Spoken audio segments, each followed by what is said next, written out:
Tere päevast, mina olengi Jüri Nikolajev, ma töötan Rahvusringhäälingu uudistes, teen üht-teist veel Vikerraadios ja ETV Plussis ja kohe kutsun lavale poliitikud, kes hakkavad rääkima koos minuga segregatsioonist, mis pole Eesti ühiskonnast kusagile kadunud, kas peab sellega võitlema, kuidas peab võitlema, toome välja segregatsiooni eredamad näited, räägime kindlasti Narvast, kuidas teha Narvat eestikeelsemaks, eestimeelsemaks, kas suure E-tähega, väikse E-tähega. Veidi hiljem sellest, aga ma tahaks öelda paari sõnaga ka sellest, et ma olen nüüd mõelnud enne seda konverentsi sügavalt mingil põhjusel.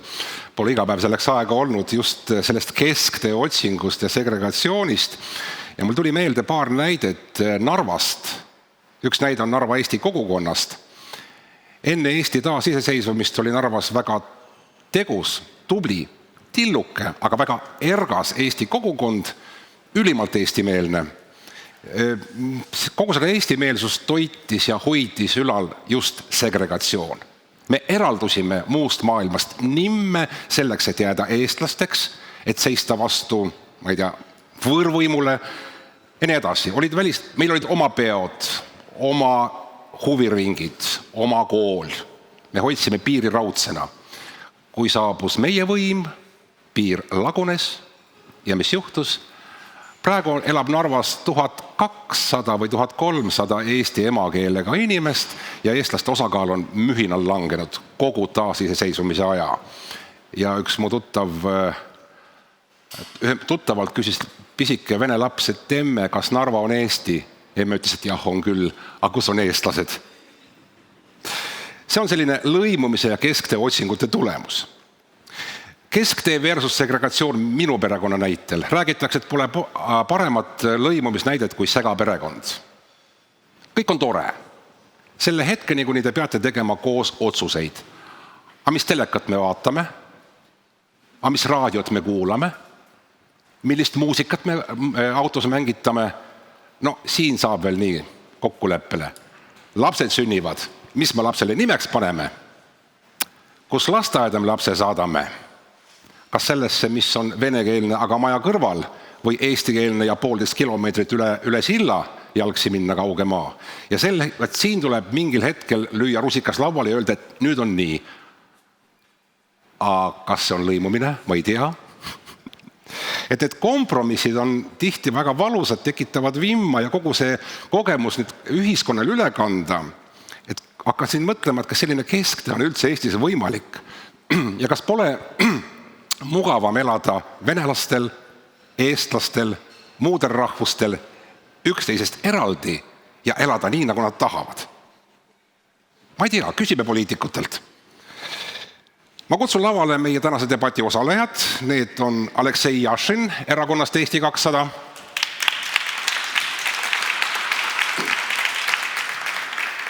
Jaak Valge, Eesti Konservatiivne Rahvaerakond.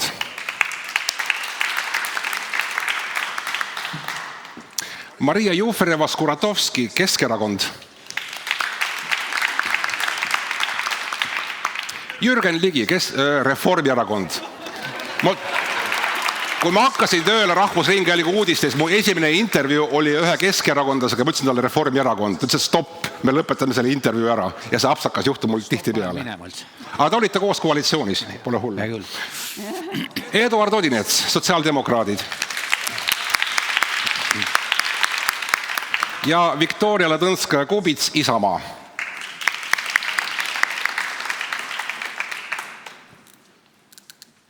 Sisse juhatuseks paar kiiret küsimust lõimumisteemal. Ma ei oota üldsegi pikka vastust. Lihtsalt märgime ära, et kes millises olukorras on. Viktoria Ladõnskaja-Kubits. Teie perekonna nimi on see kesktee või kompromiss kahe rahvusgrupi vahel?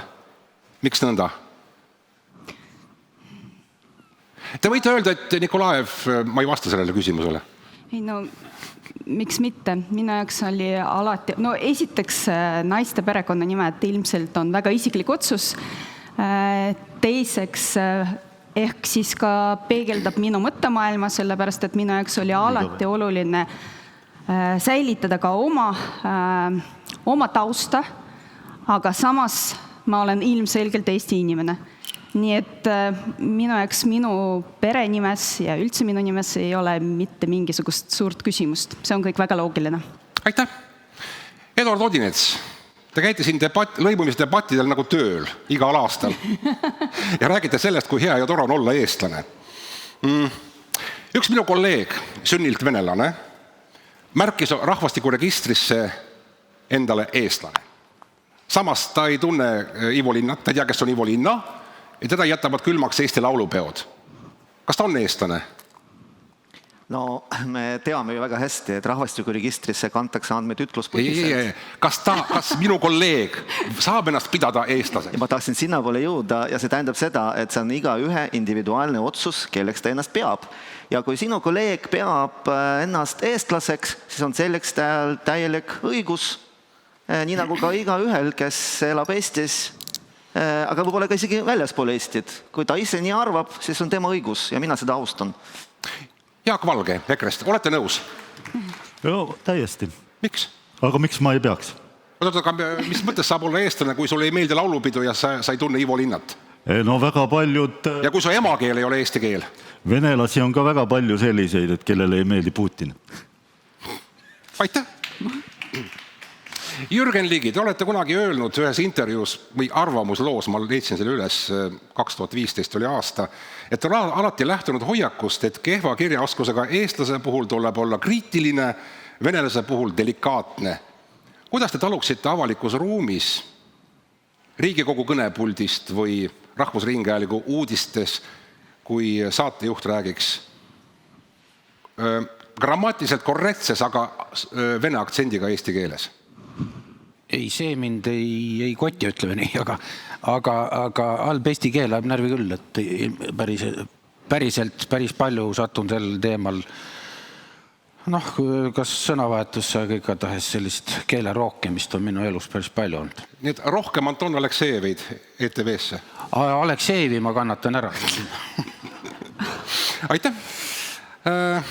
Aleksei Jašin, aasta tagasi te rääkisite ühes arvamusloos, mis ilmus meie Rahvusringhäälingu portaalis Tartu Ülikoolist, et seal sai teist ka päriselt Eesti riigi kodanik, eesti keele oskus paranes mühinal, te tähistasite koos eestlastega Eesti rahvuspühi ja samal ajal järgisite vene sugulaste ja sõpradega vene traditsioone.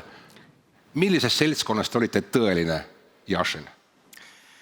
Ma arvan, et inimene kujuneb ajapikku ja kui ma käisin venekeelses koolis küll keelekümblusklassis Mustamäel, siis minu suhtlusringkonnas ei olnud neid samu sõpru eestlasi ja ma ei saanud kogeda neid kultuurisündmusi ja kultuuri tähtsad sümboleid, nii nagu ma tajusin seda Tartu Ülikoolis. Kus te kodus olite? Millises seltskonnas? Kodus ma olin oma, ütleme nii, et see ei ole nii homogeenne, et venekeelsed inimesed on kõik venekeelse kultuuri järgi, et minu ema on tatarlane, minu isa on pool eestlane, Piritalt pärit ja mina ütlen seda, et me tähistasime väga kombineerituid traditsioone ka enda kodus, Kurgan-Bayrammi näiteks tatari pidu ja moslemite pidu, aga ma ütlen seda, et ma omandasin uusi kultuurilisi pädevusi, oskusi, keelt Tartu Ülikoolis päriselt oma sõpradelt, oma headelt elukaaslastelt ja nii edasi ja täna ma olen päris. Selge. Teie kultuuritaust on väga lai. Väga õige. Maria Jufereva-Skuratovski, kas te elate ikka veel Lasnamäel? Ma elan Muugal. No päriselt võib öelda, et ka Lasnamäel, sellepärast see on ühel ja samal kandis asub. Kes on Muugal põhirahvus, elanikkond? Ma arvan, et venelased ikkagi. Seda saab tõlgendada lasteaia koosseisu järgi, kus käib minu laps ja ma arvan, et lapsed on jagunenud pooleks. Miks te toetate elukoha põhist segregatsiooni? Miks te koli eestlaste sekka? No see on ka isiklik põhjus ja ma ei tahaks sinna süveneda. Nii kujunes minu eluolud. Nii, suur tänu. See oli sissejuhatus suusoojaks. Aga minu käest ei küsitegi midagi. Küsiti. No ma võin veel midagi välja mõelda. Ma mäletan, mis su vastus. Ma mõtlesin, et küsite ikka minu perekonna nime kohta. Okei, küsin. Jaak Valge, EKRE. Kesktee otsingutest ja kesktee kontseptsioonist. Kas see lõimumine on rohkem venelaste asi, et nemad peavad neid sammukesi kesktee suunas tegema või on see eestlaste oodata, millal venelased eestlaste juurde tulevad? ja lõimuvad? Ootama ilmtingimata ei pea, aga peab selleks looma eeldused, et välispäritolu rahvastik lõimuks põlisrahvastikuga. Et seda kontseptsiooni, et meil oleks välispäritolu ja põlisrahvastik peaksid siis kusagile keskele kokku minema ja omavahel lõimuma, et seda kontseptsiooni rahvuskonservatiivid ei toeta. Aitäh! Kõik on selge. Ehk siis assimilatsioon on see õige termin. Ei ole. Aga ongi nii, avage õpikud ja see on kirjas nii. Selge, ma panen need 2 linnukest siia, Jašin ja Jaak Valge, räägime assimilatsioonist ja lõimumisest. Aga ma alustaks hoopis teisest teemast, mis on muidugi seotud lõimumise ja kaudselt ka selle assimileerimisega ja kesktee otsingutega. Teema, mida võiks pidada tegelikult aastal lõimumisteoks, see ei ole mitte Narva tank ega õnnetu lasteaiaõpetaja kottimine kogu riigi ees Postimehes. See on üleminek eestikeelsele haridusele. Pole kahtlust, et see tehakse ära, nii või naa. Eriti praegu, kus tänu Ukraina sõjale on lõimumisprotsess väga aktiivseks läinud, nagu öeldi kunagi Lutsu kevades, mis kinni ei jää, saab kinni löödud. Eesmärk on üllas, pole küsimust. Lapsed omandavad eesti keele, paremad võimalused tööturul, mis iganes, segregatsioonibarjäärid langevad. Kuidas see aga lahendab segregatsiooni haridusasutustes või hariduses laiemalt? Kuidas see tihendab läbikäimist eri rahvusgruppide vahel? Vaadake, me võime panna kõik koolid õpetama eesti keeles, aga sisuliselt ei muutu ju midagi. Eesti kool jääb eesti kooliks, kus käivad eestlased, ja vene kool jääb vene kooliks, kuhu saadetakse õppima venelased. Kuidas seda muuta? Jašin. Jaa, ma vaatasin üle 30-punktilist üleminekukava, mis on igati soliidne ja oli näha, et HTML oli kodutöö tehtud tagataskus see dokument kuskil tegelikult juba valmis olemas. Väga hea plaan, kuidas leida õpetajad ja nii edasi ja probleem seisneb selles, et täpselt see, nagu sa ütlesid, et eraldi eestikeelne kool venelastele, eraldi eestikeelne kool eestlastele. Ja mu sõnum on see, et seal ei ole mitte ühtki punkti, mis mõtleb selle peale, kuidas suurendada kontakte, ta ei räägi mitte kuidagigi ühtsest eesti koolist või või mingisugustest projektidest, mis ühendaksid muukeelseid lapsi ja eestlasi süsteemselt. Ja siis fakt on see, et ma saatsin HTM-ile, ma olen selles töögrupis, kus on asjaosalised, kes tutvuvad selle kavaga ja töötavad selle kavaga, nagu mõtlevad kaasa. Küsisin, et kuhu see punkt jäi ja vastus oli selline, ma küsisin, kas see on poliitiline otsus, et ta jäi sealt välja. Ja öeldi hästi ümmarguselt, et tegelikult ütlesid, et see on väga oluline, aga praegu me pole jõudnud veel seda lisada, et see dokument on lahtine, võib-olla see veel tuleb, ei tea, mida selleks peab tegema veel, aga minu meelest meil on juba olnud ühtse Eesti kooli mudel, mis oli välja töötatud Margus Pedaste ja tema kolleegide poolt Tartu Ülikoolis, kus oli ilusti lahti sõnastatud 5 erinevat mudelit lähtuvad sellest demograafilisest olukorrast kohalikus omavalitsuses ja miks mitte ühtki mõtet sealt ei võetud, mina ei tea. Ma kardan, et see on mingi poliitiline... Kes ei võtnud? Koalitsioon ei võtnud. Milline erakond ei võtnud? No kõik nemad. Kõik koalitsioonierakonnad vist ei süvitsenud võtta sealt mitte ühtki. Jürgen Ligi, miks te ei võta häid ettepanekuid eestikeelsesse õppele ülemineku kavva? Mina võtaks kõik ettepanekud, head ja halvad, aga mul ei ole otseselt seda täitevvõimu minu käes, aga ma natukene, andke mulle andeks see isiklikkus, aga mina olin see, kes tegelikult poliitilise päevakorda eestikeelse hariduse 2017 alguses tõi. Et see oli, ja miks ma seda rõhutan, sellega ei olnud tegeldud pikki aastaid. See ei olnud poliitilises päevakorras, ekspertide tasemel muidugi arutati, aga see, et see on ka kuidagi tehtav, see ei jõudnud kuidagi, ei minu kui haridusministrina, ei minu kui Riigikogu liikmena, ei minu kui muude portfellid hoidana ja ma olen valitsuse istungitel Riigikogus olnud mitu korda. Jürgen Ligi, te saate sellest aga nüüd ma jõuan selle juurde, et kui see sai üles tõstetud, siis ma kirjutasin tookord ka mitu artiklit, vähemalt 2, kus oligi fookus siis segregatsiooni teemal. Et see on venelaste huvides, see on selleks, et ikka sotsiaalsed võrgustikud ühendada ja nii edasi ja ma raiusin seda täies veendumuses. Sellele tuli otsa sellele teemale ju 2017 inimarengu aruanne, mis ka oli fookusega seal. Aga mis on vahepeal juhtunud, ma olen praegu selle selle komisjoni juht, kes seda teemat siis ekseldab, see on nime poolest küll eesti keeleõppe, aga peaks olema eestikeelse õppe probleemkomisjon, et seal on kaldunud aga juba enne see arvamus, et tegelikult nii lihtne see asi ei ole, et me lihtsalt nagu õpilased kuidagi siis nagu satuvad koolidesse kas administratiivselt või vabal voolul, et tõenäoliselt suund on sinna suunas. Ma räägin kohe, kuidas satuvad õpilased koolidesse. Vene laps läheb vene kooli ja vene laps võib minna eesti kooli, kui tuleb kooli ühes käes lapsevanem, teises käes põhiseadus. Et lapsel on õigus eestikeelsele haridusele, punkt. Peaaegu sama küsimust ma esitasin paar sellist küsimust esitasin Tõnis Lukasele veel esmaspäeval selles komisjonis, et kuidas see juhtuma hakkab. Et kuidas me ikka tegelikult need barjäärid ära lõhume. Ja tema esindab tõepoolest seda vaadet, keda nüüd siis,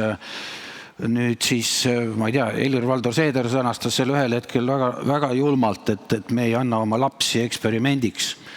Et seda keskteed, selles mõttes see keskpunkti asu seal kahe vahel keskel, sest et igal juhul on tegemist ühe riigi keelega ja ühe riigiga. Aga üldjoontes minu arust see barjääride lõhkumise asi on liiga palju päevakorrast maas, poliitilisest päevakorrast.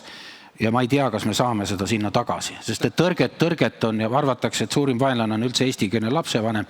Sellel reformil ma ei ole selles kindel, ma arvan, et pigem ei ole, aga jah, et me pigem läheb võtavad vene koolid eesti keelt üle, see on see, ütleme see nagu, kuidas öelda siis, isetekkeline stsenaarium. Jaak Valge, te panite seda paar lauset kirja, tahate vastu vaielda või takka kiita? Osalt vastu vaielda, osalt takka kiita.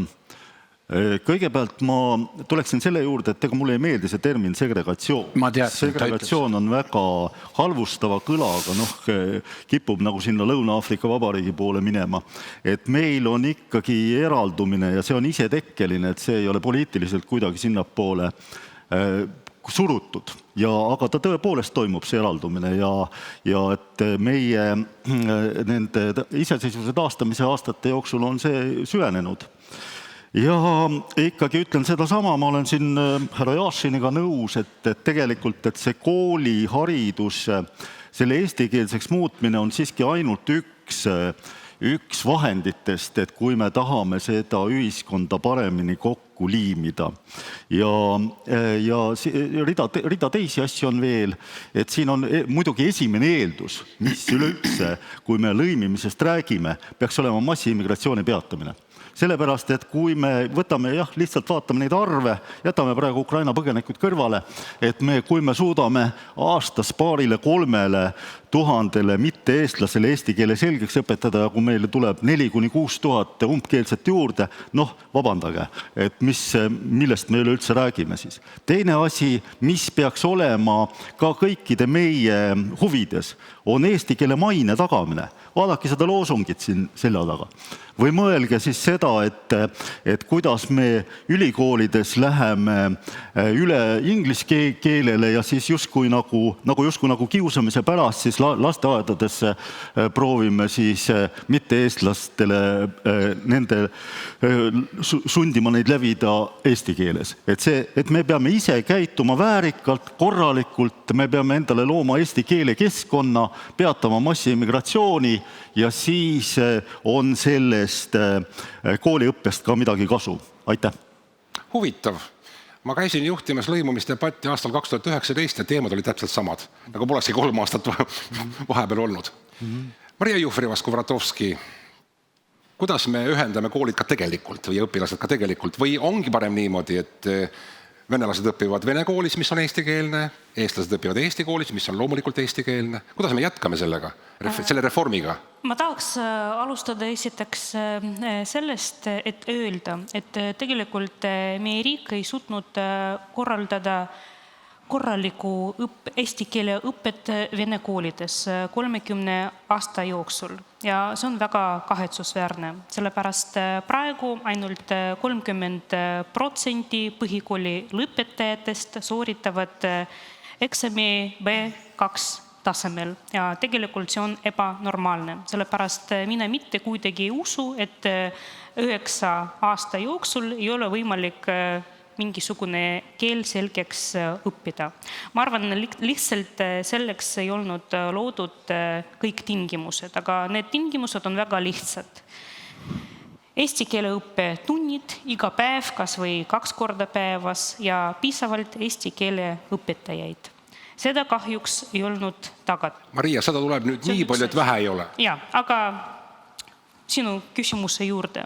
Et tegelikult mulle väga ei meeldi selline reform ja just sellel põhjusel, millest rääkis juba Aleksei, ja sina ka rääkisid, et tegelikult lõppkokkuvõttes meil on 2 koolitüübi. Eesti kool ja Eesti-Vene kool. Ja tegelikult mulle see süsteem äärmiselt ei meeldi, sellepärast see ainult süveneb tõepoolest segregatsiooni ja ma arvan, et me peame pühendama meie tähelepanu, meie siis rahalisi vahendeid sellele, et korraldada korraliku eesti keele õpet kõikides koolides. See on minu arusaam. Et võib-olla tulevikus tõepoolest meil on ühtne kool, kus õppivad nii emakeelega siis, kes on venelased, eestlased, aga keegi ei tee vahet, kes on kes. Ja kõik õppivad ühes ja samas keskkonnas. See on minu nägemus. Et praegune see üleminek eestikeelsele õppele on teie hinnangul mõttetu? Kuidas öelda? Ma ütleks, et see on mõttetu. Aga mulle tundub, et see on väga kahjulik, sellepärast ma täiesti veendunud selles, et osa õpilastest lihtsalt ei saa hakkama selle õppimisega. Ja võib-olla siis meil on lihtsalt rohkem niinimetatud kadunud lapsi, kes lihtsalt ei saanud hakkama, otsustasid, ma ei käi enam koolis ja mida me nendega teeme, ma ei tea. Samas ma ei usu, et on väga tervislik, kui näiteks praegused õpetajad, kes ei oska C1 tasemel eesti keelt, et ma ei tea, kiiremas korras õppivad ümber või siis kuidagi moodi omandavad selle tõendi ja lähevad siis kooli õpetama ja nende eesti keel ei ole täiuslik. Kuidagi moodi omandada ei saa, nad saadetakse sotsiaaltöötajateks tegelikult, mulle öeldi niimoodi. Ei ole nii, et kuidagi ma omandan ja kuidagi ma lähen õpetama. Tegelikult, et see on nende saatus ja mina ei usu, et need 2300 õpetajad, kes praegu ei oska, et nemad saavad sooritada selle eksami. Seda ma ei usu. Ühesõnaga, et ma arvan, et see reform on tõepoolest läbi mõtlematu, see seab selliseid eesmärki, mida ei ole võimalik täita. Jürgen Ligi, ma nägin teie kätte, aga laseme paaril inimesel rääkida. Viktoria Ladõnskaja. Mis see on siis? Üleminek eestikeelsele õppele või segregatsiooni süvendamine? Üleminek eestikeelsele õppele. Lõimumine? Nii, siis ma nüüd vastan kuidagi step by step sellele küsimusele. Esiteks, täpselt nagu Jürgen Ligi ütles, et ma ei ole ka täitevvõimu esindaja valitsuse tasemel ja sellepärast ilmselt, kui mina saaksin vastata küsimustele sealt poolt, siis võib-olla minu vastused oleksid pisut teistmoodi ja ma tõesti kiidan heaks ja väga pean lugu pedaste dokumentidest. Seda esiteks. Teiseks, ma arvan, et aasta tagasi siis, kui oli siin samasugune vestlus, siis mina olin see inimene, kes ütles välja, et sisuliselt meil on olemas poliitiline kokkulepe, et me lähme ikkagi eestikeelsele haridussüsteemile. See poliitiline kokkulepe on tõepoolest saavutatud. Nüüd siis need miinused, millest me võime siin rääkida, ongi sellise poliitilise kokkuleppe tagajärjed. Ehk siis, kui Maria ütleb, et sisuliselt see süsteem ei hakka niimoodi tööle, siis kui ja talle see üleminekusüsteem ei meeldi, siis kui me ütleksime, et lihtsalt kõik Eesti kooli, siis võib-olla tal oleks hoopis teistmoodi argumentatsioon, aga ikkagi vastu. See on nagu selline kesktee. Täpselt samamoodi siis, kui ma vaatan ja kuulen, mida EKRE räägib, tundub, et sellise üleminekuga neil on rohkem kokkupuudet. Ja täpselt samamoodi ka veel Reformierakonna välja öeldu kohta. Lõppkokkuvõttes, kui ma isiklikult ütleksin, siis ma eelistaks kindlasti, et kõik lapsed läheksid ühte kooli, kus riigikeel olekski see õppekeel. Aga samas ka praegune üleminek, ta lubab, et ja see on põhiõigus, et lapsevanem saab valida, et millise kooli läheb laps. Ja siis kui minu kui vanema valik, et ta läheks kooli, kus on täielik eestikeelne õpe, ju siis ta sinna läheb.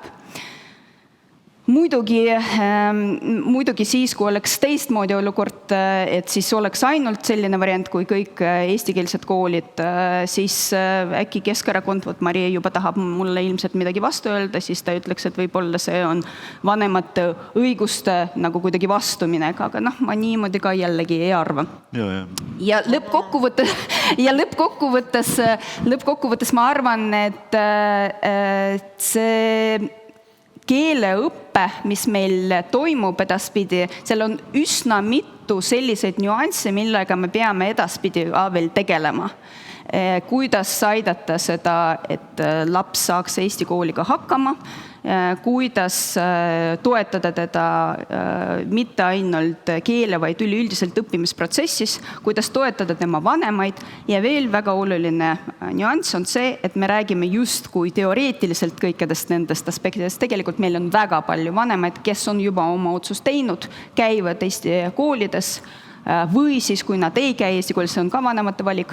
Ja siis lõppkokkuvõttes see tegelikult me juba liigume sinna, kus on meil eestikeelne haridussüsteem tervikuna. Aitäh! Eduard Odinets, ta ei saite nüüd pikalt mõelda, pikalt vait olla. Ma küsin teie käest sama küsimuse. Kas see üleminek eestikeelsele õppele süvendab segregatsiooni või kuidagi lahendab selle probleemi? Või peab midagi edasi veel tegema? Mina veetsin kesksuvel tunde ühes ruumis Tõnis Lukase ja Liina Kersnaga, arutledes ja vaieldes nendel teemadel. Kõigile oli ühine arusaam, et me peame midagi ette võtma.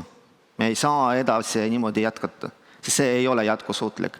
See ei ole aus meie kõigi laste suhtes, Eesti, Vene, Ukraina, mis iganes koduse keelega laste suhtes. Me peame midagi ette võtma. Ja loomulikult see valikute koht ja see valik, mis sai lõpuks kokku lepitud, meeldib ta, ei meeldi, meeldib vähe või meeldib palju, on see poliitiline kompromiss, mis praeguste poliitiliste jõudude poolt kokku lepib. Eduard, Jaa, ma kohe jõuan edasi. Te ütlesite praegu seda, et me istusime tunde koos Liina Kersna Lukasega ja nüüd sööge, mis me välja mõtlesime. Ei ole nii. Tehke, mis tahate. Ei ole nii. Mis mõttes tehke, mis tahate?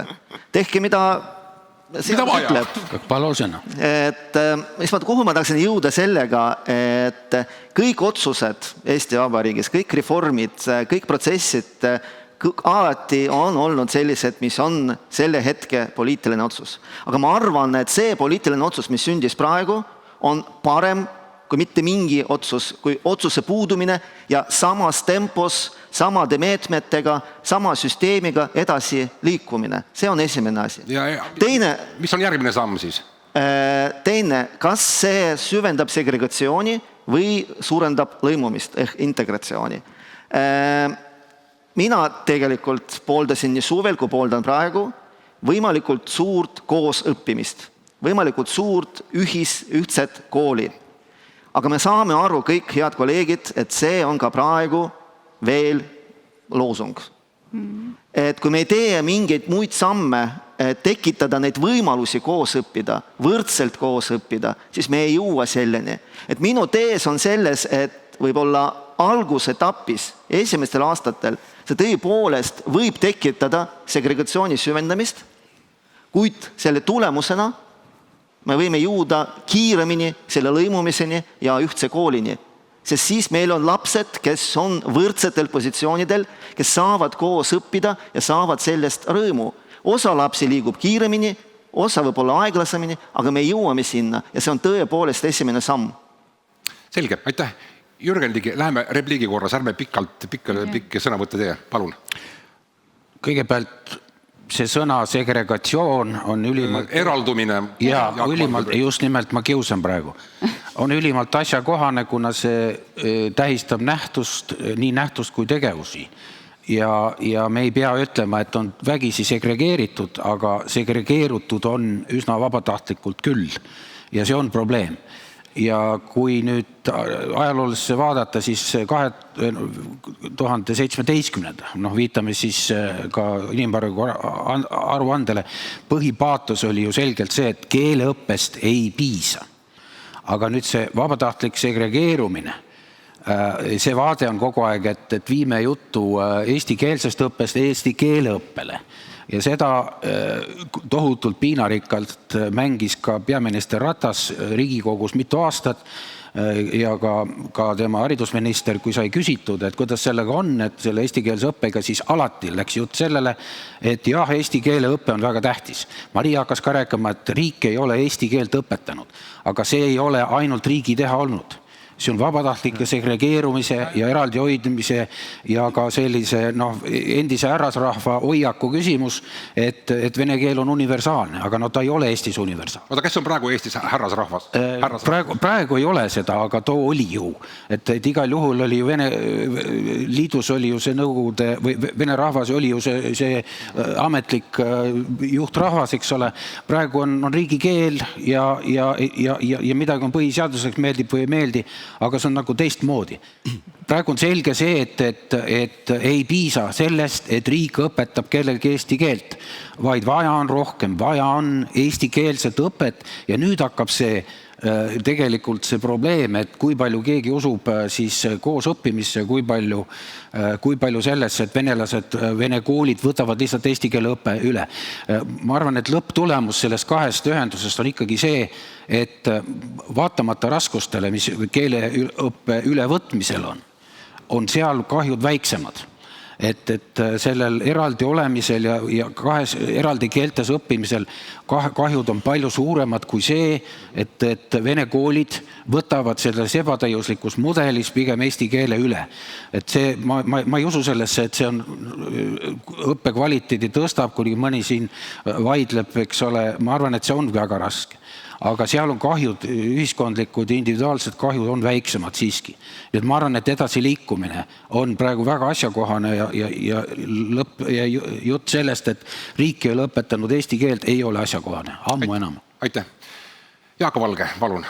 Jah, aitäh.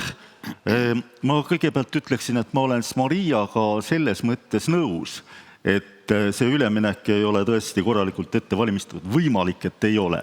Küll aga ma usun, et Mariaga saab aru sellest, et see üleminek on vajalik.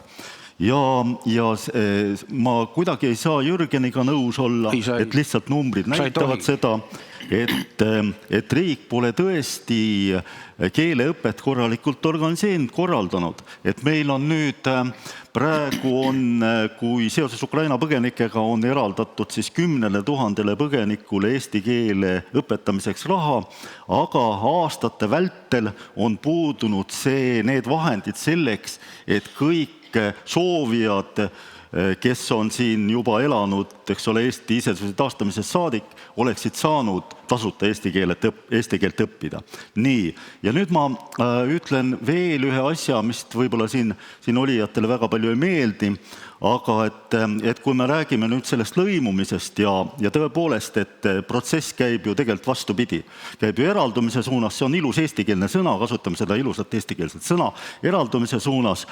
Ja et kohati selle põhjuseks võibki, vabandust, olla seesama integratsioonipoliitika, et mis on olnud loosunglik, mis on olnud tühisõnaline ja tõepoolest üritanud siis teha utoopilisi asju. Nüüd ma tsiteerin 2000. aasta integratsiooni monitooringut, integratsioonimaastik ükskõiksusest koosmeeleni. Tsiteerin. Teravaid vastuolusid tekitab kavatsus muuta venekeelsed gümnaasiumid 7 aasta pärast eestikeelseteks. Riigi taolist ühepoolset jõupoliitikat integratsiooni sildi all ei saa pidada efektiivseks ega õigustatuks. Seda ütleks siis integratsiooni peaideoloog Iris Pettai aastal 2000. Aitäh. Aitäh. Aleksei Jašin ja siis Maria Jufereva. Ja katsun hästi kiiresti öelda, et kokkuvõtvalt ma kahjuks ei ole mitte ühtki dokumenti näinud, et suurendades eesti keele tundide arvu drastiliselt kasvab õpilaste eesti keele oskus.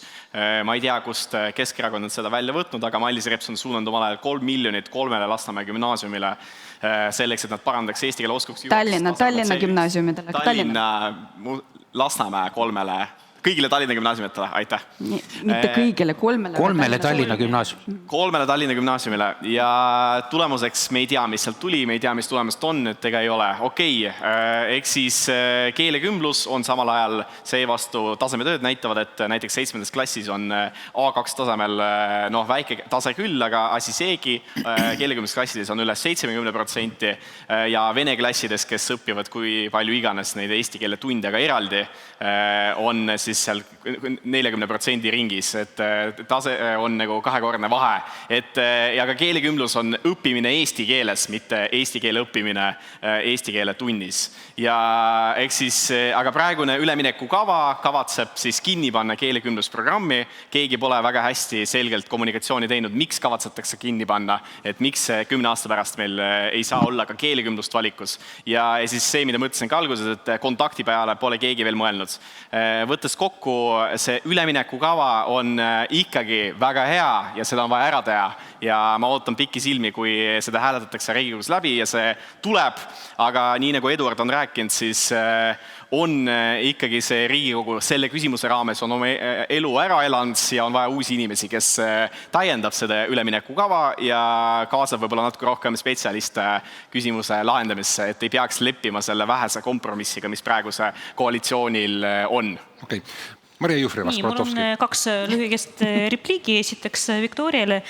Sa ütlesid, et vene emakeeles siis pere saab panna oma last ükskõik mis eesti kooli. No päriselt see ei vasta tõele, sellepärast, et meil on niinimetatud eliitkoolid ja siis tavakoolid. Ja näiteks need, kes ilmtingimata soovivad panna oma last eliitkooli, võib-olla sellega neil ei õnnestu. Et sellele on päris selged tõendid ja see ei puuduta ainult, ütleme siis, venekeelseid lapsi ja venekeelseid peresid. Sellepärast seal on oma tingimused, konkursid, mis iganes. Et päriselt nii ei ole, et ma näiteks soovin oma last panna prantsuse lütseumi, aga siiamaani ma ei ole kindel, kas ta vastab tulevikus kõikidele. Ma rääkisin eestikeelses koolis, mitte ma ei rääkinud prantsuse lütseumist koolis. Eesti vanemad ka ei saa prantsuse lütseum. Just, jah.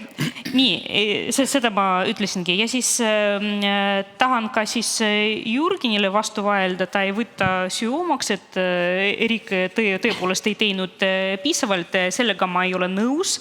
Kindlasti ise laps peab õppima, riik seda ei tee tema asemel, aga riigi ülesandeks on tagada piisavalt õpetajaid koolidesse. Ja näiteks mina esitasin seesama küsimuse, miks riik ei teinud piisavalt selleks, et korraldada eesti keele õpet koolides.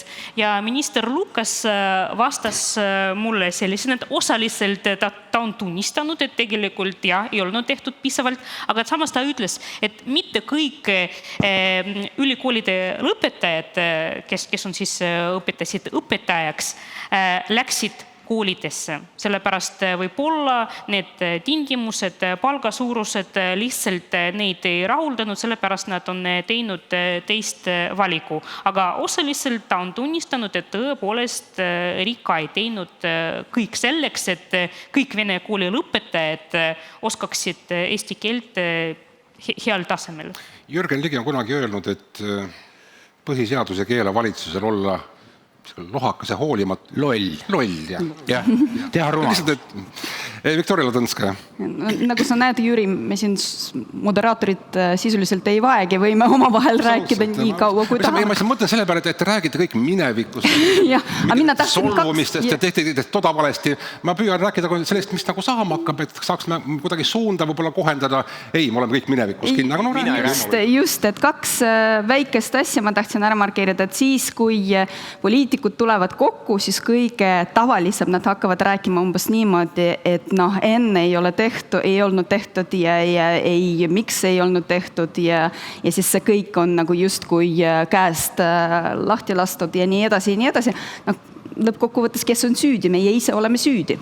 Sõltumata sellest, et kes oli koalitsioonis ja millal oli koalitsioonis, nii et ma arvan, et juhul kui see ülemineku asi, mis on kindlasti väga vajalik Eesti ühiskonnale ja haridussüsteemile, juhul kui me vaatame, mis on kõige teravam probleem seal, on kindlasti õpetajate järelkasv ja see on kindlasti mitte õpetajate, mitte koolisüsteemi, mitte ainult HTM-i mure, see on tegelikult poliitikute mure, et kes nagu niivõrd kaua ei pööranud piisavalt tugevalt ja piisavalt palju tähelepanu sellele küsimusele.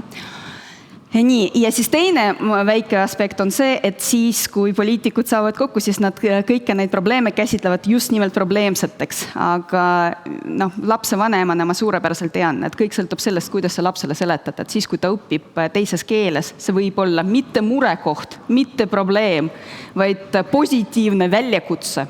Ja siis, kui võimalus, kui sa seda niimoodi kodus käsitled, siis kui sa õpetajana niimoodi pakud seda, siis ma usun, et me saame sellega hakkama. Aitäh. Nii, kiiresti mõned küsimused saalist ja mõned kommentaarid. Jaak Valg on eriti populaarne. Talle kirjutatakse, et kahetsusväärne, et EKRE poliitikud võtavad vastutuse enda pealt ära, nimetades segregatsiooni isetekkeliseks eraldatuseks. See on kommentaar. Segregatsioon, see on teine kommentaar. Segregatsioon on teaduslik termin ja ilmselgelt kehtib ka Eestis. Ja küsimus, milliseid eeliseid on EKRE loonud venekeelse kogukonna lõimimiseks?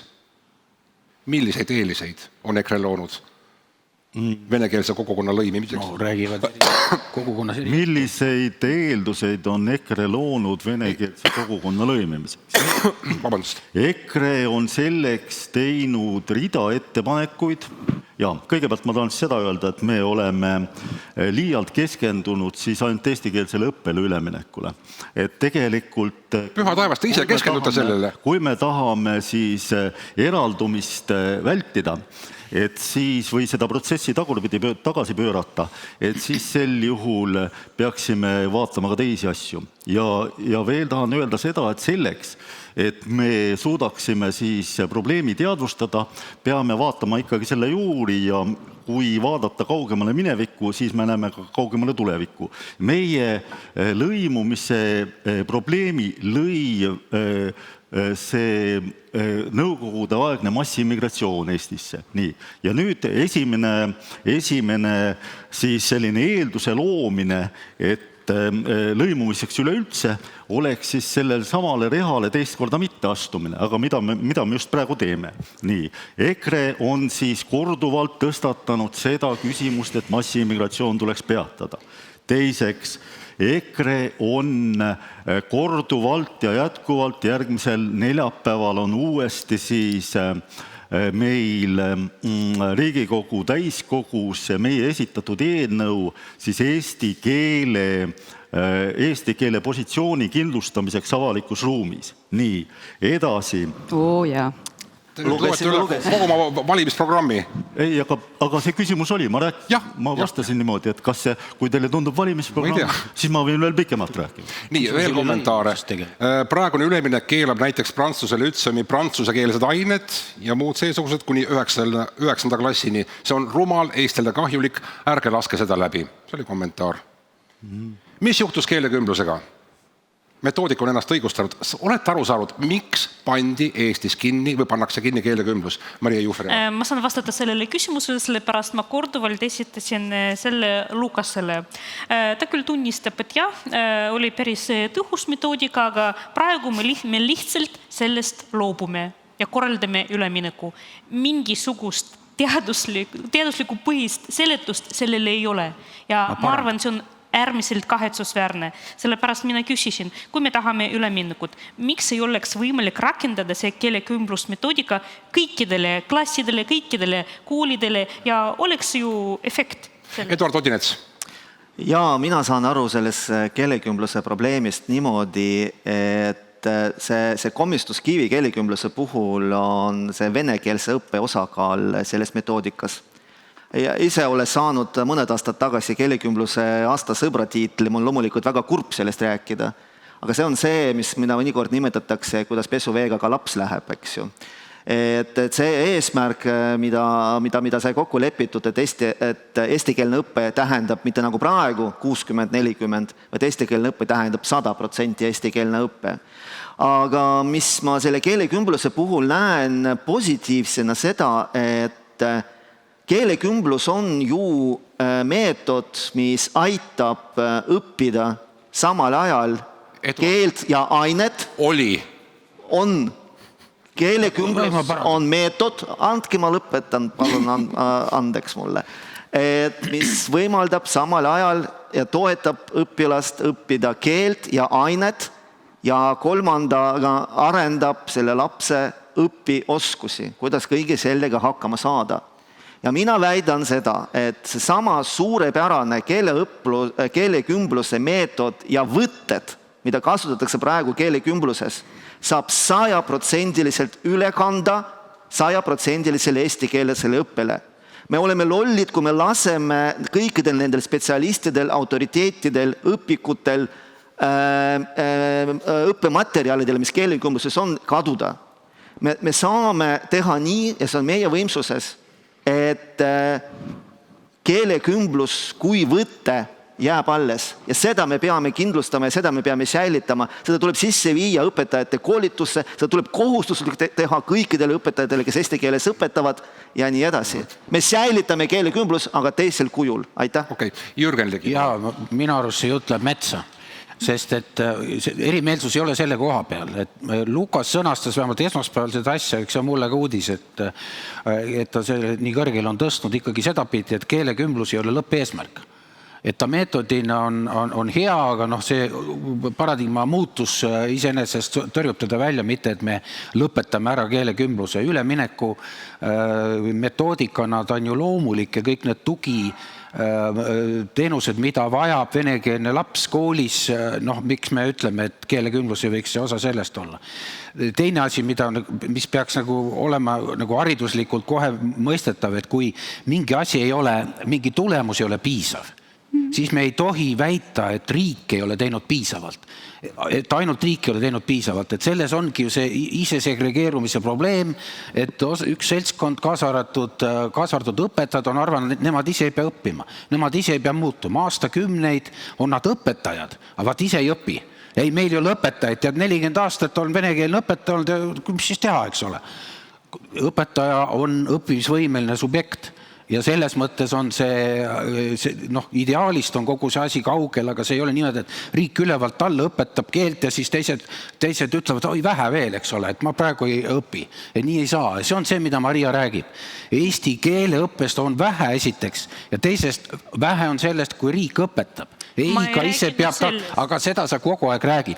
Mina räägin sellest, et koolis, et õpilaste kohta ma räägin, mitte õpetajatest praegu. See on suhtumise probleem, sellepärast ma tegin õrna viite härras rahvastele, eks ole, et see peab olema ka õppija suhtumine, ka õpetaja enda suhtumine õppimisse, et see on olnud kehva. Ja sellepärast tuleb need otsused jõuliselt ära teha ja kohe alguses ei ole lihtne, aga tulevikus on kergem kui enne. Kas ma mõtlema, et kui ma läheks Narvas tegema tänavaküsitlust küsimusega, kes on Eestis härrasrahvus või härrasrahvas? Mis mulle öeldakse siis selle peale? Ei, täna Eestis, ma väidan, et seda ei saa öelda, aga selgelt, et meile ikkagi õpetati seda, et see, kes, mis oli mitte ainult riigikeel, vaid ka see, et mis see definitsioongi oli vene keele kohta. Rahvuste vahelise suhtlemise keel ja paljud rahvused ju ei saanudki emakeelset õpet, vähemalt mitte täielikult, et see ei olnud, see oli ikkagi peale surutud keel, ega midagi ei saanud teha. Ka neil juhtudel, kus räägiti sellest justkui enda valikust. Nii, me vaataks seda kiiresti natuke teise pilgu alt seda üleminekut eestikeelsele õppele. Mul oli üks küsimus, kas Ida-Virumaal elavatel Eesti lastel, Eesti laste vanematel ja Eesti koolidel peab jääma võimalus mitte lubada Eesti kooli last, kui ta ei räägi eesti keelt piisavalt hästi? Kes vastab? Mina võin rääkida küll. See on sügavalt hariduse juhi tasemel küsimus ja mina ütlen nii, et meil võiks olla vabalt kool, kus on näiteks 3 paralleeli, üks paralleel on puhtalt eestikeelne, 2 paralleeli on keelekümblusklassid ja no lisame veel väikse klassi, kus on erivajadusega lapsed, saavad oma emakeeles eraldi loal, mida on vaja taodelda ministeeriumist, saavad siis seal õppida. Ja mina siis leian nii, et mõned tunnid näiteks eesti keelt emakeelena peaks eesti lapsed õppima võib-olla, sõltub spetsiifikast, sõltub numbrist, aga las nad õpivad emakeele tasemel ja siis ülejäänud tunnid võiksid olla oma eakaaslastega teisest rahvusest koos või mingis osakaalus, et me peame vaatama konkreetset juhtumit. Ja siis keelekümbluslapsed õpivad siis eesti keelt omaette ja nii edasi, et väga lihtne.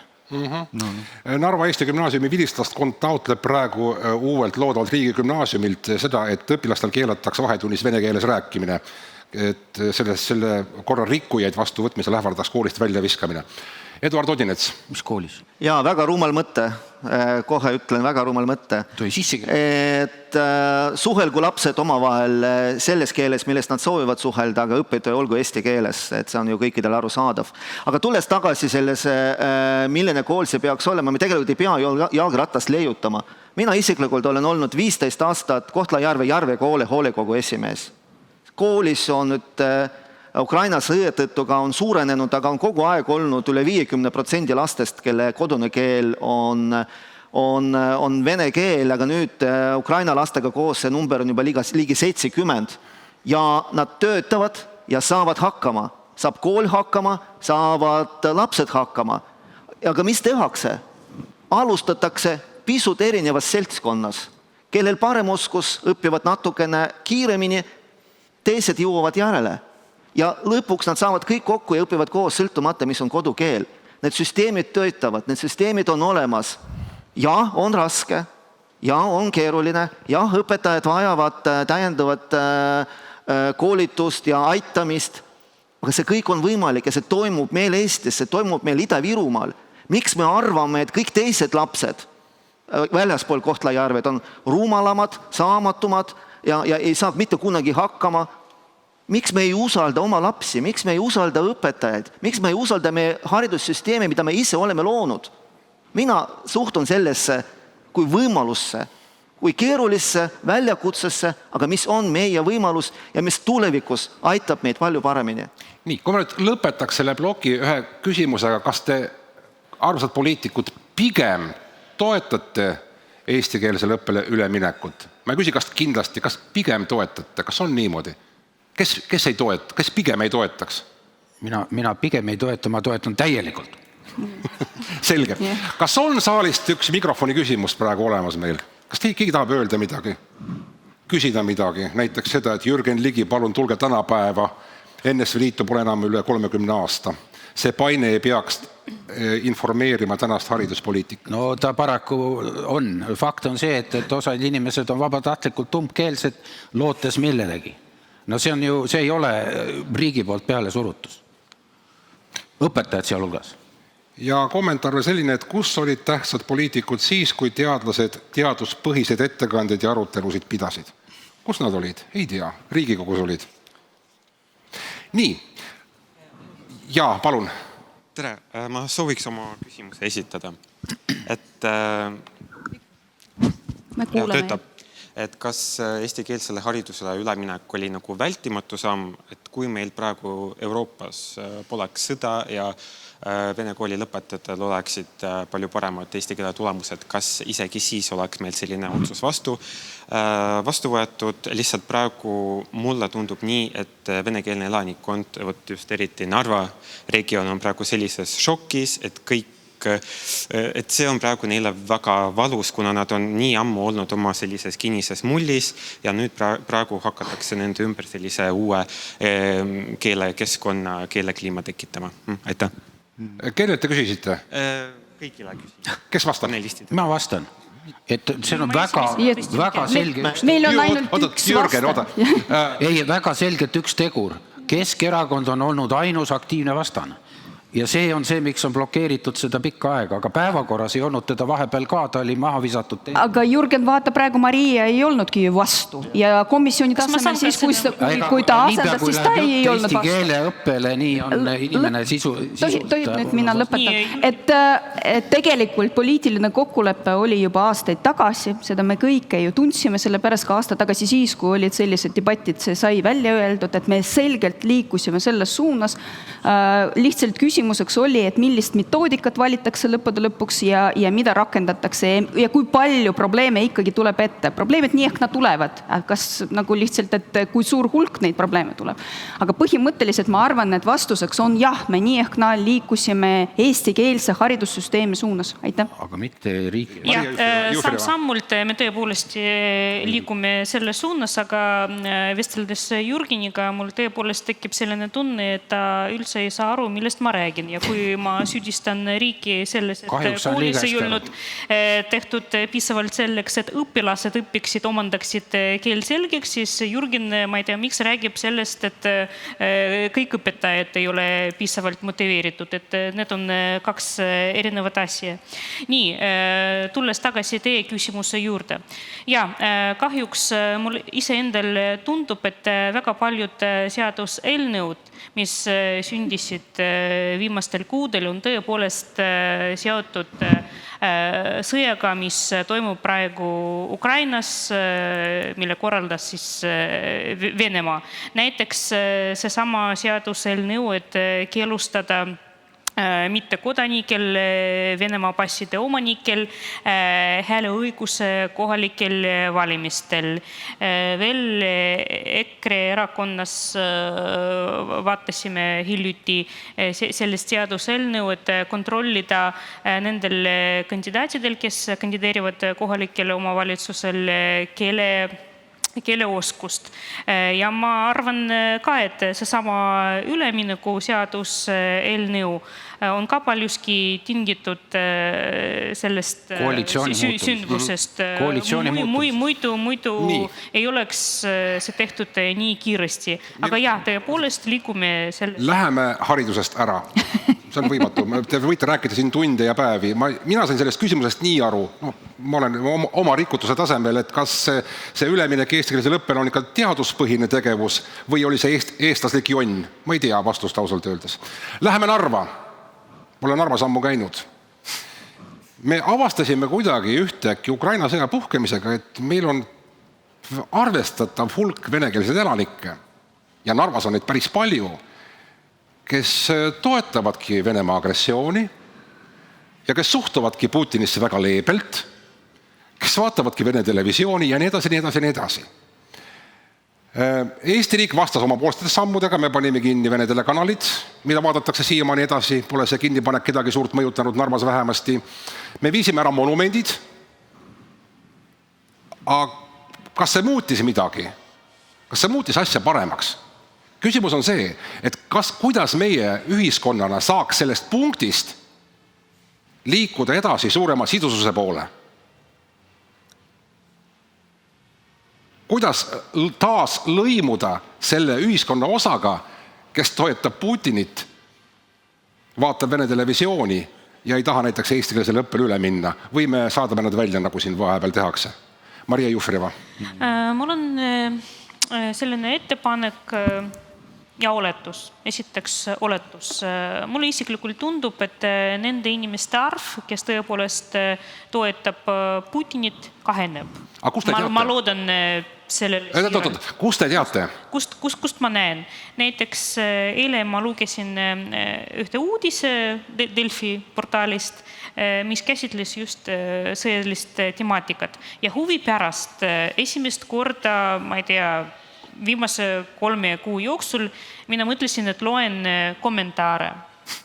Ja tegelikult nendes kommentaarides oli selgelt näha, et enamus toetab Ukrainat.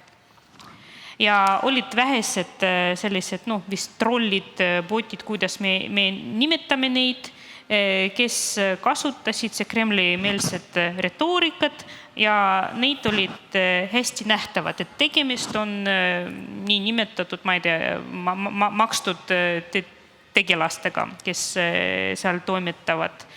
See on üks asi. Ja ettepanek, ma arvan, et me peame aeg-ajalt teha uuringuid, tõepoolest küsides inimeste käest, kuidas te suhtute nendesse sündmustesse. Ja siit meil on mingisugune ülevaade, kas see pilt kuidagi muutub, kas inimeste suhtumine hakkas muutuma, aga ma arvan, et ikkagi on teatud arv inimesi, kelle hoiakuid ei ole võimalik kuidagi mõjutada ja muuta. No lihtsalt see on nii. Ja me peame lihtsalt rohkem tööd tegema nendega, kes kas kõhklevad või siis kuidagi pigem kalduvad siis tsiviliseeritud maailma poole. Aitäh, ja mul on kohe küsimus, mitte küsimus, vaid repliik, aga sõda kestab 8 kuud ja me ei tea, mida elanikud arvavad. Lugupeetud poliitikud, kas seda uuringut on üldse tehtud? Tehtud. Kus see on? No, paar kuud tagasi oli see avalik uuring? Kas avaldati? Ei. Tehakse küll. Nii, kas ma tohin? Jaa, palun, Jaak Valge. Jaa. Suvel on tehtud nüüd see rahvusvaheline uuring Globsec, ja kus siis kõiki Ida-Euroopa riike on vaadeldud ja nendest siis Ida-Euroopa riikidest suhtub Putini agressiooni kõige vähem negatiivselt Bulgaaria ja teiseks siis Eesti. Ja ma ütlen, et see integratsioonipoliitikas on tehtud tohutu suur viga sellega, et ei ole soovitud monitoorida tegelikku olukorda. Et kui te nüüd vaatate seda, mis on 1990. aastate keskel need küsimused, mille põhjal siis hoiaku muutusi saab kindlaks teha, et siis need on nagu tõsised küsimused, et kas Eesti astus vabatahtlikult Nõukogude Liitu ja nii edasi. Nii, et kas Eesti riigikeel peaks olema eesti keel? Jah. Aga nüüd, kui te vaatate 10 aastat hiljem, siis on need teised küsimused üleüldse. Me üleüldse tegelikult ei teagi, mis muutunud on, et need, kuidas öelda, et tegelikult see, et tegelikult muutunud on väga vähe, et see on vaiba alla pühitud tegelikult nii. Ja kui te rääkisite siin taas lõimumisest, tegelikult lõimumist ju ei ole toimunud, eks ju. Ja me järjekordselt kogu aeg üllatume, et mitte midagi positiivset muutunud ei ole. Eelmisel korral üllatasime pronkssõduri kriisi ajal, eks ole. Äkitselt, ei olegi lõimumist toimunud. Nüüd Jaak, ma pean sulle vastama. Tohib ma? Selle sama lause osas. Vaata praegu. Nüüd on üks uus loosung ja millegi pärast me arvame jälle, et ainuüksi siis eestikeelsele õppele üleminek. Ärme ütle eestikeelsele haridusele, ütleme eestikeelsele õppele üleminek parandab siis olukorra fundamentaalselt. Ei paranda, kui me teisi tingimusi selleks ei loo lõimumiseks. Aitäh. Meil on kindlasti olemas väljakutsed, meil on kindlasti olemas mingisugused probleemsed kohad seoses lõimumisega, aga sellega ma absoluutselt ei ole päri, et meil mitte midagi ei ole toimunud, kõik on väga halvasti, mitte mingisugust tulemust ei ole ja me endiselt oleme täpselt samasuguses seisukohas, täpselt samasuguses olukorras, nagu oli, ma ei tea, 15. Vaata seda debatti, praegusel hetkel sinuga debateerivad 6 inimestest 4, kes on eesti venelaste taustaga. Ma arvan, et see on ka tegelikult hea näide sellest, et kuhu me oleme jõudnud Eesti poliitikaga. Esindus on liiga väike. Et sa tahaksid, et kõik koos oleksid või? Ei, ma arvan, lõppkokkuvõttes, et ma arvan, et tõesti meil selle uuringu teema osas, ma tahtsin öelda, et jah, tõepoolest see murekoht on ka minu jaoks. Suve lõpus ilmus üks avalik uuring või avaliku uuringu tulemused Eesti Päevalehes. Need ei olnud mitte kuidagi rõõmustavad, aga siiski ma loodan väga, et me võiksime nagu sellist tõsisemad uuringut läbi viia ja avalikustada. Ja aitab siin eelkõige see, et me ei pigista silmi, me räägime päris ausalt nendest asjadest ja siis nii palju, kui on vaja. Siis, kui valitsus sõidab Narva linna, siis, kui valitsus teeb seal midagi, siis, kui kultuuriminister näiteks sinna sõidab ja siis korraldab seal konkreetseid samme, siis see on kõik väga positiivne, aga neid samme peaks olema tunduvalt rohkem. jah, ma olen Viktoriaga väga nõus, et me peame ausalt olukorda vaatama. Ja me peame vaatama kindlate parameetrite järgi, selle järgi näiteks, et kui palju meil on segakooselusid. Segakooselude 7% mina tean, mina elan ka sega. Jah, aga see osakaal väheneb. Miks ma küsisin uuringu kohta? Ma tean, et Yana Toom püüdis tellida. Talle öeldi ära. Täiesti erapooletu. Ja ma kuulsin, et Riigikantselei olevat tellinud, aga jätnud avaldamata. Rohkem ma ei tea midagi. Eduard Odinets. Jaa, aitäh, Jüri. Ühinen siinkohal Viktoria rahulolematusega Jaak Valge sõnade osas. Kindlasti ei ole ka mina nõus sellega, et midagi ei ole tehtud ja midagi ei ole paremaks läinud. Tehtud on, aga paremaks pole läinud. Paremaks on läinud. Kui sa loed kõiki need 20 aastat tehtud integratsiooni monitooringuid, sest teadlasena sa näed dünaamikat ja dünaamika on positiivne. Seal ei ole ühtsed mõõdikuid. Kõikides aspektides. Ja teiseks, see Narva meelsus või vene inimeste meelsus, ka mina olen väga mures, loomulikult. Aga nii need uuringud ja info, mis minuni jõuab, kui ka minu isiklik kogemus elades Ida-Virumaal näitab, et olukord paraneb. Ja mida edasi see sõda kestab, seda rohkem ka vene inimesi Eestis pöörduvad Putini ja Venemaa vastu. See on fakt. Ja teiseks või kolmandaks, kohe lõpetan üks statement veel. Ja siin, kuidas meie käitume? Kas me teeme nende inimeste elu seal Narvas veel kibedamaks, veel hullemaks? Meil 4 päeval Jaak juba reklaamis, vaadake kindlasti Riigikogu istungi, tuleb EKRE eelnõu. Mina nimetan seda vene keele keelustamise eelnõu. Mis eelnõu nüüd veel tuleb? Vene keele keelustamise eelnõu. Kõik avalikus ruumis, meedias, poliitikute hulgas, veebilehtedel, igal pool keelata vene keel totaalselt. Kas me sellega suurendame Narva inimeste poolehoidu Ukrainale ja poolehoidu Eestile? Ei suurenda. Valimisõigusi ära, volikogud laiali, kõik keelata, kõik välja saata. Kuhu me niimoodi jõuame? Me jõuame vastupidises protsessis. Ja seda meie riigina ei tohi endale lubada. Aitäh. Saaks kohe plaksutada. Kas ma tohin uuringust rääkida? Väga sütitav. Ja, Aleksei Jašin pikalt tõstab. No tõesti, ma olin ka enne. Palun. Nii, alustame sellest, kas on uuritud ja nii nagu sa ütlesidki välja, et ei olnud avalik, seepärast raske hinnata, kui vaadata seda, kuidas venekeelsed või muukeelsed inimesed siis toetavad Ukraina pagulaste vastuvõtmist näiteks, et äkki sealt tuleb mingi ligilähedane tendents, kuidas suhtutakse Ukraina kriisi.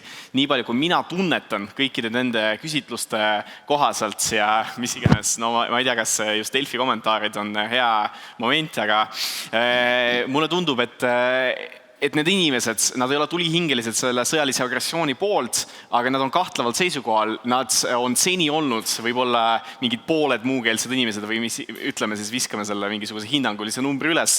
Nad on toetanud Putini poliitikat, aga nüüd, kui algas täiemahuline sõda, siis nad on suures segaduses, et nad justkui toetavad, aga see on ikka too much nende jaoks. Aga asi on selles, et nüüd nad on suures kognitiivses dissonantsis, et see tee, millesse nad on uskunud terve elu ja kuhu nad on nagu läinud ja milles suunas nad on nagu mõelnud, et see enam ei tööta, aga samas neil on piisavalt sidemeid Eesti riigiga loodud, Eesti kultuuriga loodud. Ehk siis nad on kuidagi sellised natuke kodutuna jäetud võib-olla.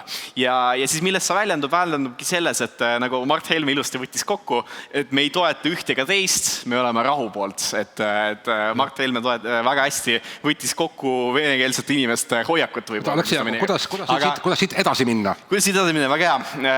Kuidas edasi minna on see, et praegusel seisul on valimisralli käimas ja ma näen, et iga nädal lendab lihtsalt neid seaduse eelnõusid, arutelusid, mida pakutakse, et küll B1 või mis iganes keeletaset volikokku kandideerida, peab mingi koolitunnistust näitama, küll on valimisõiguse äravõtmine, küll on mis iganes, seal kõike veel sellest ma pole isegi kuulnud, crazy, et mingi keelame avalikus ruumis vene keelt, et ilmselgelt see kõik võtab neilt lihtsalt ära, aga ei anna mitte midagi juurde venekeelsetele inimestele. Ja mida annab, nii nagu Viktoria ja Eduard seal pool on rääkinud väga õige, uus Eesti kultuur, mis on tulemas Narva, mis on tulemas Ida-Virumaale, igasugu festivalid, Helen Sildna, väga tugevad kultuuriüritused, et see kõik on üliäge ja seda peab vajutama täiega, et Narvas oleks veel rohkem seda uus Eesti kultuuri, mis ei ole see Eesti vanaema kuskil maakodus ja et millega nagu venelast ei saa väga samastuda, vaid just see uus Eesti kultuur, euroopalik, tänapäevane, progressiivne ja nii edasi. Narva sotsiaalvõrgustike kõige kihavam eilne arutelu oli uue näituse kohta, mida valmistab ette Narva kunstiresidentuur. Mehed fallostega. Kuidas see mõju, pöörab Narvat Eesti poole rohkem, ma ei tea. Okei, Jürgen Ligi, palun. Jah, ma ütlen, see on päris kohutav, kui kõik debatid on ühe tooli pealt need, et kõik on nässus ja kõik on halvasti. Et ühe erakonna tool on kogu aeg see, aga see teema on liiga tõsine, et niimoodi lahmida. Et ma toon mõned vaatlusnäited, et kui täiesti kohatu paralleel on pronkssõduriga, sest pronkssõduri teemal tuldi ju kallale, tuldi Eesti riigile kallale. Ja Narva poolt hakkasid autod liikuma, eks ole, et tegelikult taheti Toomped rünnata rahvuse pinnal. Praegu ollakse küll löödud, aga kallale enam ei tulda. Seekord tuli Eesti riik kallale. No, seda võib eraldi rääkida, et kus see piir minu jaoks on, aga põhimõtteliselt samamoodi, et vaatlejana, et Maria ja Yana Toom on kaks inimest, keda me pidasime väga tugevateks venemeelseteks ka riiklikus mõttes. Ja nad on siiralt tunnistanud, ja ma näen, et see on siiras, et nad mõistavad selle 24. veebruari ja järgnenu hukka. Ja see on integratsiooni näite, mitte midagi sa teha, see on näite indikatsioon. Nendel on valijad, see vaatamata sellele nad neelasid selle alla. Veri on loomulikult paksem kui vesi, aga on suur vahe, kas karjutakse Rossija ja Putin või tõmmutakse endale ja öeldakse, ma olen rahu poolt, nagu teeb Peeter või see Martin Helme, eks ole, ja nagu teeb, vahet pole, nad ütlevad kõik ühtemoodi, ja nagu teeb venelaste praegune enamus, eks. See on tõesti, mul tuli sama näide meelde, see on integratsioon. Helmed ja venelased räägivad täpselt ühte juttu, kuigi nende jaoks on selle agressiooni osa seal erinev. Venelased on rohkem endasse tõmbunud, aga Helmed on integreerunud Venemaaga agressiivselt. Selles mõttes ei saa väita, et on halvaks läinud, on täitsa päris tõsiselt asi on paranenud, kuigi ta ei ole selles mõttes olnud väga kahepoolne, aga ma arvan, et ka eestlased ei ole enam turris, nad on sõbralikud ja avatud venelaste suhtes, isegi sellele vaatamata, et sõja asjus meil endiselt on erimeelsus meie jaoks väga suur, aga sellist rahvustevahelist sõda mina ei näe mitte kuskilt. Minu jaoks tõepoolest ei olnud küsimust, kas toetada või hukka mõista ja asi ei ole isegi integratsioonis, aga selles, et eeskätt ma olen inimene ja pärast pole poliitik ja mina käitusin lihtsalt inimesena. Sa ei valinud selles mõttes ja ma olen kaotanud neid, no mis teha siis, aga teine küsimus. Ma tõepoolest tahan tunnustada Eduardi tema tulise kõne pärast, vaatamata sellele, et mina vaidlesin sotsiaaldemokraatidega meedia, aga siinsamas ma tõepoolest tahan nõustada ja öelda, et kõik need katsed keelustada seadustest, vene keele kasutamist erinevates valdkondadest tõepoolest kutsuvad üles vaid vastupidist tulemust ja inimesed niikuinii tunnevad end tõrjutuna, et sellepärast mina suhtlesin inimestega nii Lasnamäel kui ka Narvas ja kõik nad räägivad sellest, et me tunneme, et ühiskond kuidagi tõrjub meid ja see juhtus just peale sõda puhkemist 24. veebruaril ja ma arvan, et tõepoolest meie poliitikud, ma ei tea, avaliku elu tegelased tõepoolest peame või peaksime, kuidas paremini sõnastada, saata signaali venelastele, et ikkagi me ei näe, et te olete mingisugused vaenlased, ma ei tea, Kremli käepikendused, aga te olete ikkagi meie omad. Et tegelikult inimesed ootavad sellist signaali, sellepärast nad ei taha, et nendes oleks nähtav mingisugune oht Eesti riigile. Aga praegu kahjuks see toimub. Kes selle signaali peaks edastama? Kes seda peaks ütlema? Mart Helme, minu head kolleegid, et näiteks Jaak Valge, Jürgen Ligi, tegelikult poliitikud peavad saatma sellist signaali ja öelda, inimesed, te kõik olete meie omad. Inimesed ootavad sellist signaali. Ma just sel teemal vaidlesin Mariaga, ei nimetanud küll tema nime oma ühes pikemas intervjuus, aga sisu poole pealt me just sel teemal temaga vaidlesime. Et küsimus on selles, et kes lõppkokkuvõttes peab saatma signaali. kas võim, poliitikud, niinimetatud riigid. Viktoria, ütle, mis see signaal on? Eesti venelastele või siis, nii nagu mina seda praegusel hetkel käsitlen, Eesti venelased eelkõige peavad saatma head signaali, arusaadavat signaali oma riigile, et ma olen sinuga koos. Näiteks, mis on? Et selles ongi küsimus, sellepärast kõik need debatid lähevadki nii teravaks, et tegelikult see on juba minu kui kodaniku, kui elanikuga kohustus sellises keerulises olukorras näidata seda, et ma tahan selle riigiga olla koos. Victoria, ma olen sellele riigile... Victoria, vaata, siin istuvad Narva venelased.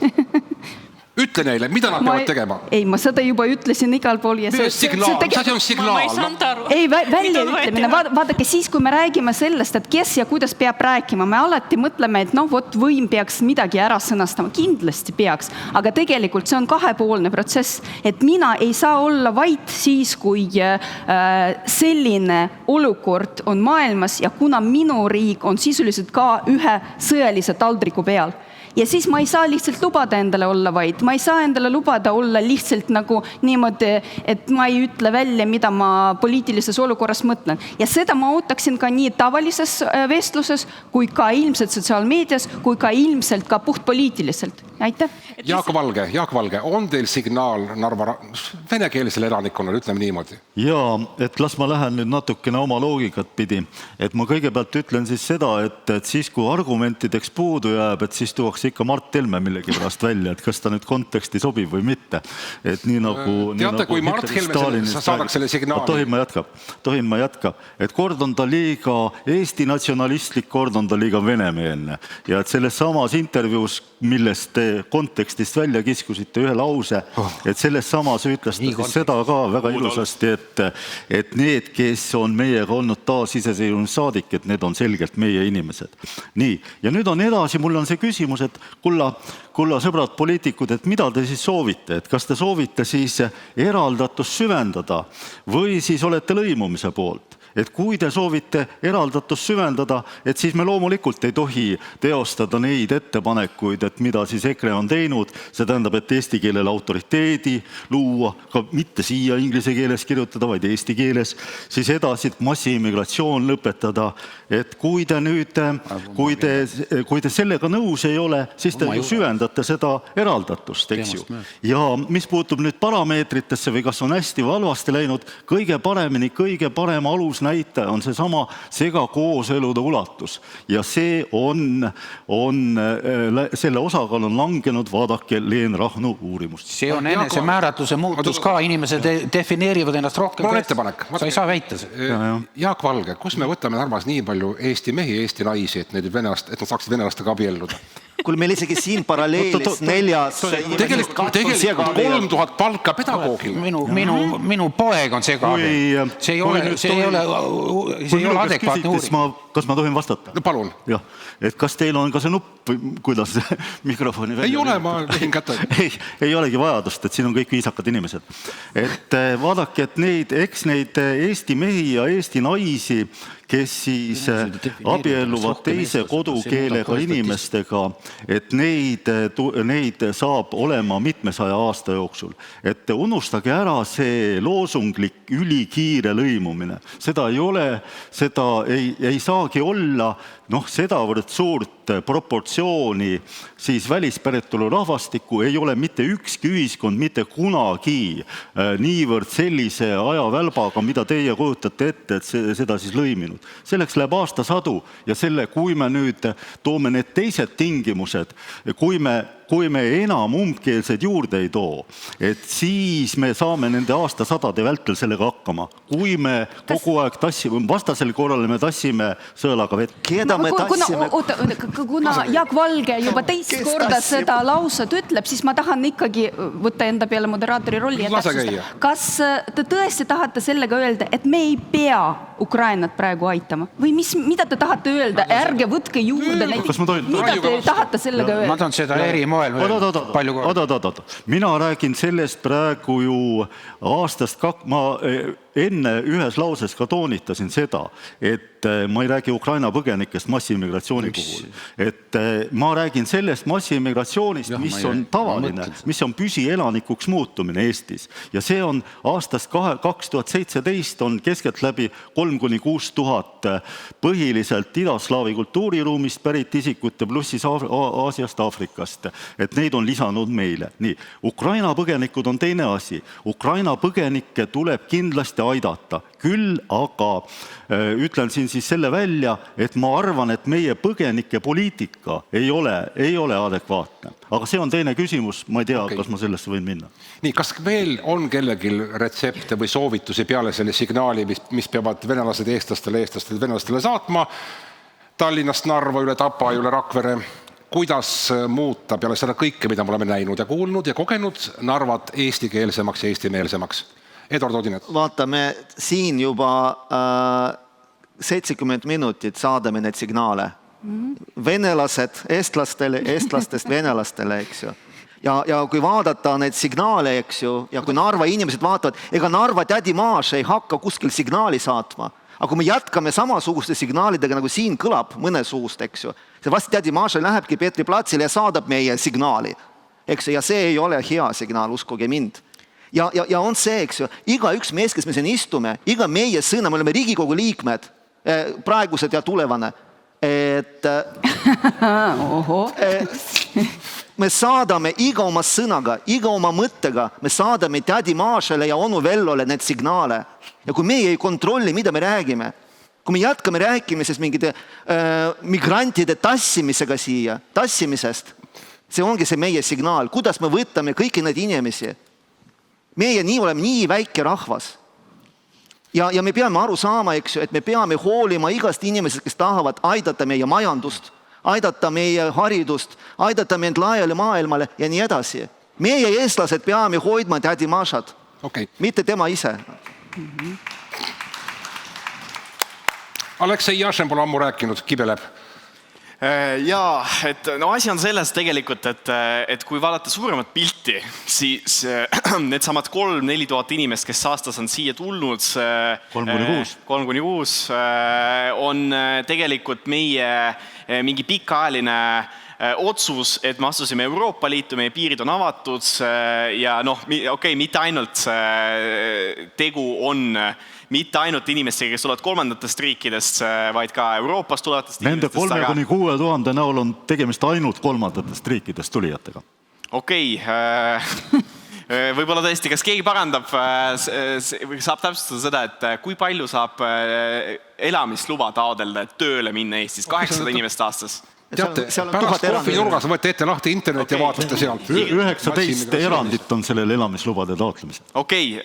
Igatahes et see on maailmavaateline erisus, et võib-olla tõesti meil on vaja sünnitada ainult eestlase juurde maksta 3. lapse pealt toetust, võib-olla ainult eestlastele ka või see on täiesti teine teema, aga ikkagi selline eelnõu on ka olemas. Panna piirid kinni ja siis elada ainult oma ette siin, üritada siin eestlasi kasvatada või siis lasta inimesi sisse ja siis olla inklusiivne, pakkuda neile keelt ja kultuuri ja teha seda parimal võimalikul moel, et seda otsustavad, ma ei tea, Eesti inimesed las ise. Nii, siin on tulnud ettepanek saalist signaalide teemal. Narva rahvas ootab, et lugupeetud poliitikud käivad Narvas inimestega rääkimas, mitte ei tule oma tõde pähe määrimas. Peale tanki eemaldamist ei tuldud rahvaga rääkima. No, päris nii ei ole see. Ministrid käivad, kultuuriminister on pidevalt. Enda eest ma ei saa rääkida, ma elangi Ida-Virumaal ja käin Narvasse üle päeva, eks ju. Aga päris nii ei ole. Ja võib-olla see on selles mõttes meie valitsuse liikmetele ja meile poliitikutele ülesanne teha nähtavaks oma visiidid, eks ju. Et võib-olla kuidagi moodi rohkem teha kommunikatsiooni sellele, aga kindlasti olles väga lähedane valitsusringkondadele pean ütlema, et käiakse ja päris palju käiakse. Enne olematult palju käiakse. Eriti pärast tanki. Mis on nende käimiste ja kohtumiste kvaliteet teie hinnangul? Minu hinnangul väga hea kvaliteet. Inimesed tahavad rääkida. Mulle meenub viimane pilt Piret Hartmanist, kultuuriminister, kus ta istub selle Gerassimovi kultuuripalee ees pingi peal 3 vana prouaga ja ajavad juttu, eks ju. Ja nii prouad pärast ütlesid, kui ka Piret ise ütles, et enneolematu kvaliteetne vestlus oli. Ta sai kõik aru ja kõikidest asjadest ja maailma korrast ja nii edasi. Ja prouad olid väga õnnelikud ja väga tänulikud, nad said otse valitsuse liikmega rääkida. Et nad erineva kvaliteediga ja samamoodi on sadadele inimestele suurtes saalides kohtumised, aga ka tädidega pingi peal ja võib-olla need isegi kvaliteetsemad. Aitäh. Jürgen Ligi. Ma siiski arvan, et integratsiooni võtmeküsimus on haridus, et me ei peaks olema liiga ambitsioonikad vana inimeste suhtes, lootes täielikult muuta nende meelsusi ja harjumusi ja tundeid, mis seal salata, eks ole. Et see toimub kõik tasapisi, aga ma arvan, et see motivatsioon, et otsus on langenud, muudab seda protsessi ikkagi kokkuvõttes radikaalselt, aga ta ei toimu tõepoolest väga, väga kiiresti, et ma arvan, et meie ütleme nii, et ega me seda Narvat ikka naljalt ära ei eestista, aga piisab see, kui need barjäärid lõhutakse, kui inforuum ühtlustub ja kui inforuum ei ole enam see, kelle autoriteet nii majanduslikult, sotsiaalselt kui ka vaimselt on nüüd kokku kukkunud. Ma mõtlen siin Venemaad, et see alternatiiv tegelikult on nii haletsusväärne, nii julm, et ma arvan, et emotsionaalselt jõuab see sedapidi ka, aga jah, vastab tõele, et Eesti poliitikud ka peavad seal rohkem käima, eestlased üldiselt. Teine asi, et kellelt see nüüd välja kukub, et seda kohtumiste kvaliteeti saavutada, et see on hoopis keerulisem. Ise kaugemal kandideerides olen väga mures selle pärast kogu aeg, et sellised kvaliteetsed kohtumisi ei ole, isegi eestlastega lihtne korraldada. Kas on küsimusi saalist Narva lõimumise ja sidususe teemal? Kommentaare? Jaa, palun. On teil mikrofon?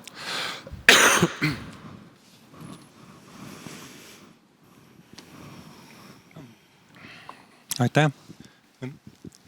Is it okay if I ask my question in English? Yes. Kui tohib, ma küsin oma küsimuse inglise keeles. Aitäh selle väga elava debati eest. Üks asi, mis mind natukene paneb mõtlema.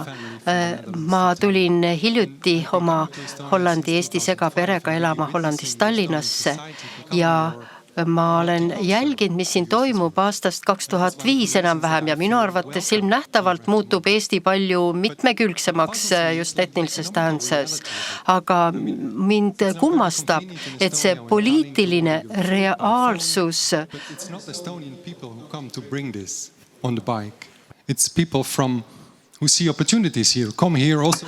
Et kui nüüd vaadata, mis toimub Tallinna tänavatel ja kogu see Bolti ja Wolti toidukohale toomise väsi, kes on need? Need ei ole eestlased, kes seal sõidavad, need on väljastpoolt tulnud inimesed. Ja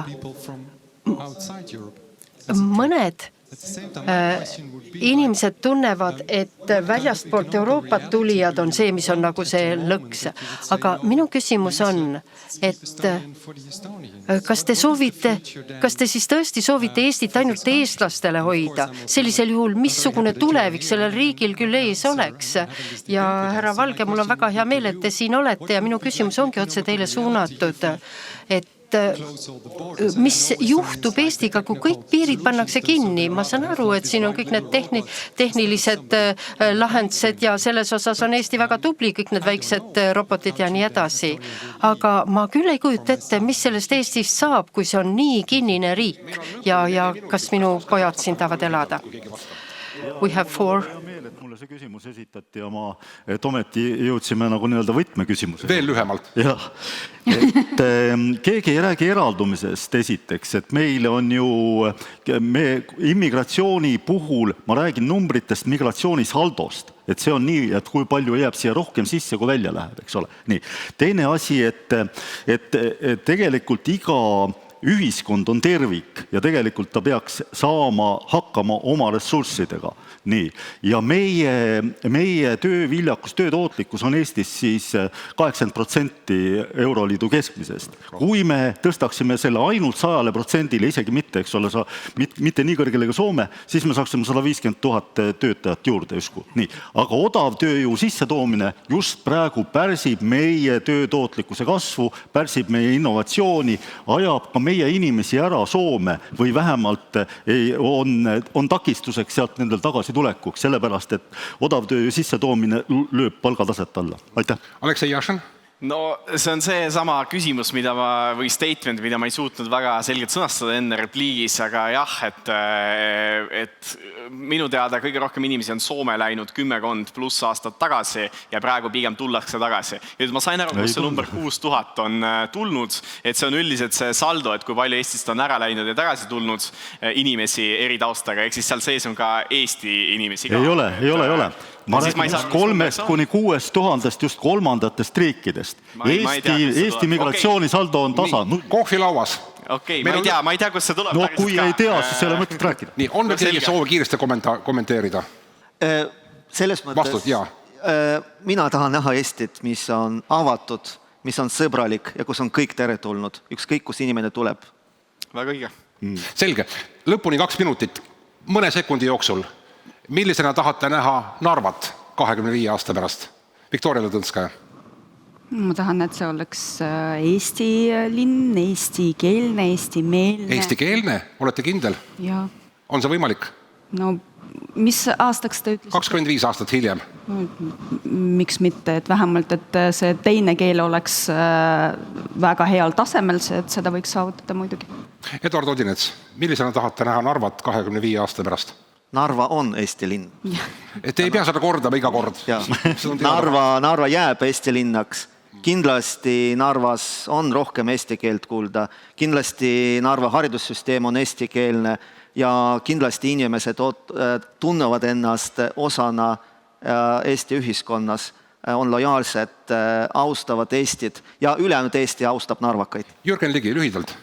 Kakskeelsena, ma arvan, ja eestimeelsena tahan näha ja loodan näha, aga ma ei heida küll inimestele kui liigile kuidagi ette seda, kui nad tahavad saada või tahavad elada koos oma sugustega. Sealhulgas siis narvakad omavahel, te ju näete aega, jah? Eurooplased omavahel ja eestlased omavahel, et selles mõttes nagu multikultuursus mingi eesmärk on liiga suur risk, liiga ebameeldiv ja selles mõttes majanduslikud kaalutlused ei ole ainsad. Maria Jufereva-Skuratovski. Ma tahan, et inimesed elaksid heal järjel, kõik oskaksid eesti keelt ja tunneksid end väga hästi selles. Jaak Valge? Jah, et ma mõnes mõttes olen ju Jürgeniga nõus ka, et tõepoolest, et ega inimeste soovi ei saa mingil moel muuta, et kui nad soovivad omaette rohkem omasugustega koos elada, et siis see on nii ja meie katsume riigina nendele tingimusi luua, et nad elaksid ka mujal.